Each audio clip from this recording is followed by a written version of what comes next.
Hey everyone, welcome back to Night Survival. I'm glad you could join me this morning. Sitting here having my morning coffee, getting ready to do another video. Well, this one's been in the works for a little while. You guys probably want to see it. Old classic 2.112 vintage. Just a great old knife. Picked up on eBay. Lived its life. Had a few dings and damage here and there, but still has plenty of life left in it. Brought back to life by the KN spa treatment. Came up pretty good. A couple of small imperfections I couldn't get out, but just beautiful. These old knives are just classics. Has a little bit of an imperfection in the wood there, just a slight indentation. Hope this is in focus here. Show you the blade. I did a couple shorts to show you guys. I don't know if you caught them, but blade's in great shape. Now, those of you that don't know about a 2-dot, I'll explain it to you. So if you look at the tang stamp, you'll see, which you probably can't see it right here in this video. You'll see it has buck, and then the model number's underneath it, which is 112. Well, this is hard to show. Maybe you can see it there. And then on each side of the model number, there's a dot. That's why they call these 2 dots. Because they only did that on manufacturing years of 1974 to 1980.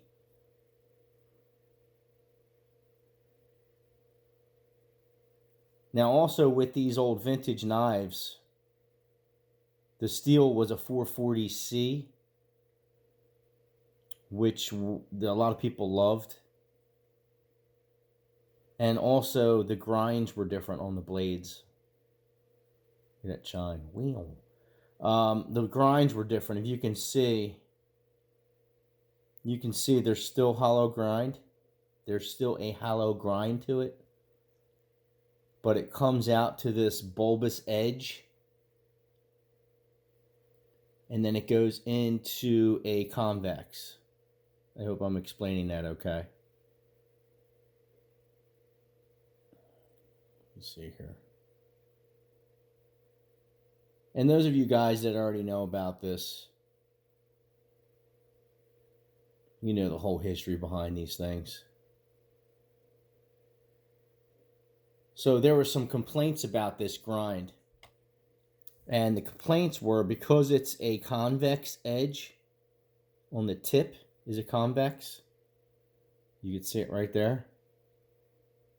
When they went to sharpen these, they had problems getting them sharp because they had to knock that convex down and put a straight conventional edge on it, and they had problems with it, so some people complained.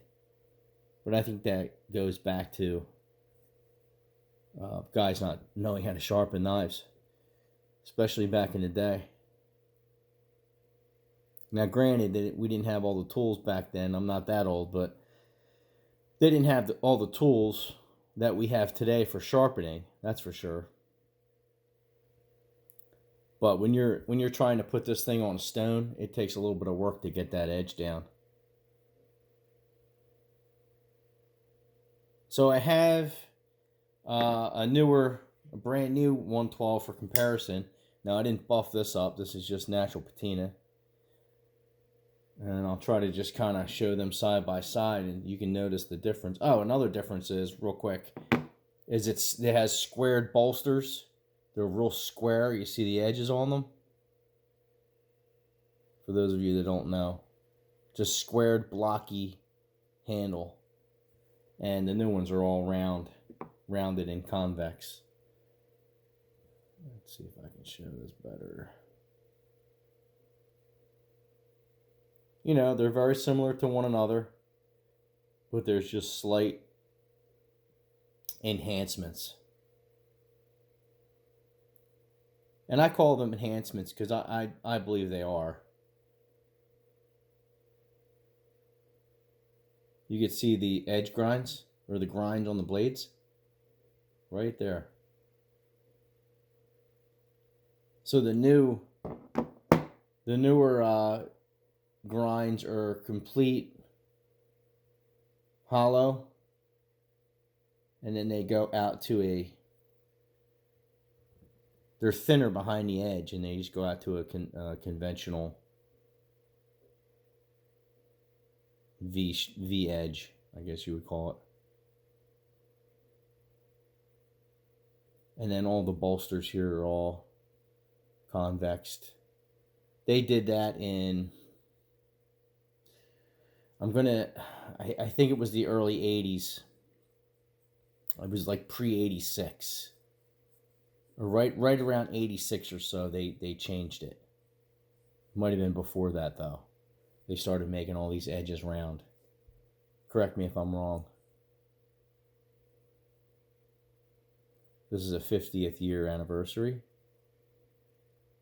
This past year was the 50th year of the Buck 112. First came out in 1972.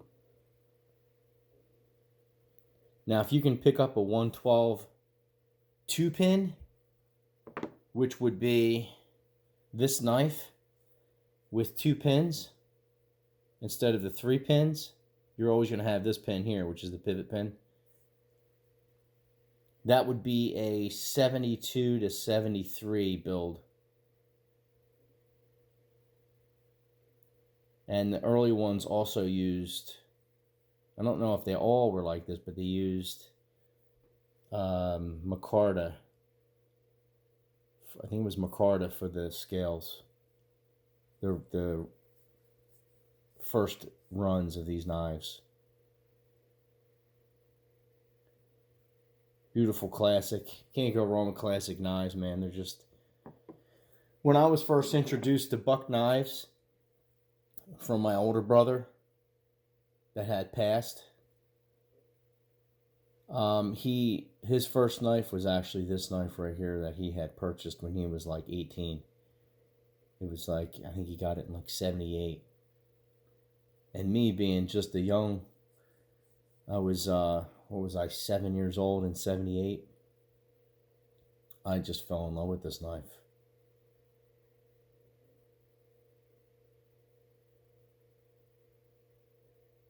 You know, I used to go to his bureau and I used to look at this knife for like, just seemed like an eternity.